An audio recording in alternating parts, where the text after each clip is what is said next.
Haji Abdul Malik Karim Amrullah atau yang biasa dikenal dengan sebutan Buya Hamka. Lahir di Sungai Batang, meninjau Sumatera Barat pada hari Ahad, tanggal 17 Februari 1908 Masehi atau 13 Muharram 1326 Hijriah.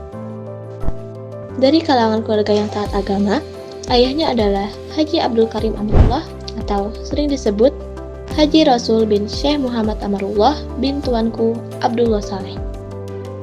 Haji Rasul merupakan salah seorang ulama yang pernah mendalami agama di Mekah, serta menjadi pelopor kebangkitan kaum muda dan tokoh Muhammadiyah di Minangkabau. Sedangkan ibunya bernama Siti Safiyah Tanjung binti Haji Zakaria yang wafat pada tahun 1934.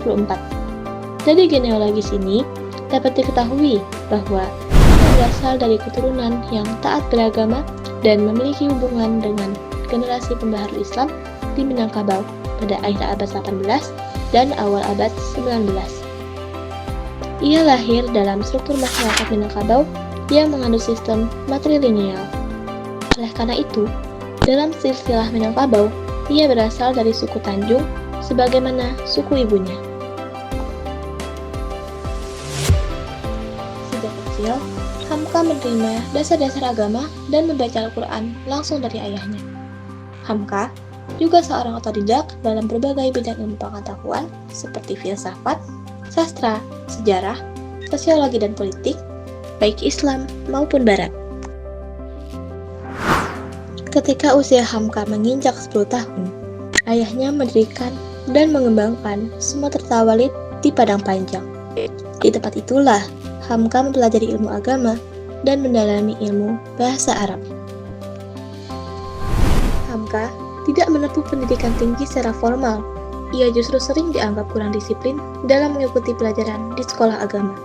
Bahkan, ia pernah meninggalkan sekolah untuk mencari pengalaman hidupnya di tempat lain. Namun, hal itu justru menjadi awal dari perjalanan panjangnya dalam mencari ilmu dan jati dirinya. Sejak kecil, Hamka dikenal cerdas dan mempunyai rasa ingin tahu yang tinggi. Tetapi, dia tidak betah dengan metode belajar yang kaku di sekolah. Ia sering dianggap kurang disiplin dalam mengikuti pelajaran di sekolah agama Sumatera Walid Padang Panjang. Perbedaan pandangan dengan ayahnya yang keras juga membuat hubungannya sempat tegang. Karena merasa tidak cocok dengan sistem pendidikan yang ada, Hamka meninggalkan sekolah dan berantau ke Jawa pada usia muda untuk mencari pengalaman hidup. Di sana, ia bekerja sebagai penulis lepas dan berdagang sambil terus belajar secara otodidak. Keputusan ini menjadi titik awal perjalanan panjangnya dalam menempuh ilmu dan menemukan jati diri.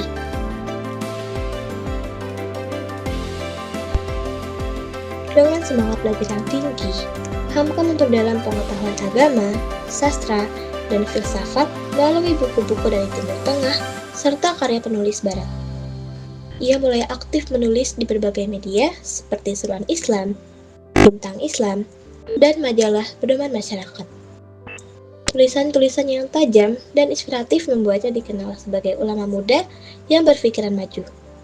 Ia kemudian menulis karya-karya besar seperti Di Bawah Lindungan Ka'bah dan Tenggelamnya Kapal Van der Wijk, yang menggabungkan nilai-nilai Islam dengan kisah cinta dan kemanusiaan. Namun, puncak ujian hidupnya datang ketika Hamka dituduh berpolitik dan dijebloskan ke penjara pada masa pemerintahan Presiden Soekarno tahun 1964 hingga 1966. Selama di penjara, ia menghadapi tekanan batin dan fisik yang berat, tetapi tidak kehilangan semangat. Di balik jeruji besi, ia justru menulis karya besar yang menjadi warisan sepanjang masa, yaitu Tafsir Al-Azhar.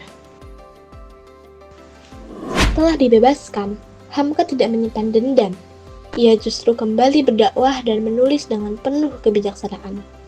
Ia dipercaya menjadi Ketua Majelis Ulama Indonesia atau MUI pertama pada tahun 1975 dan tetap aktif mengajar, menulis, serta berceramah hingga akhir hayatnya.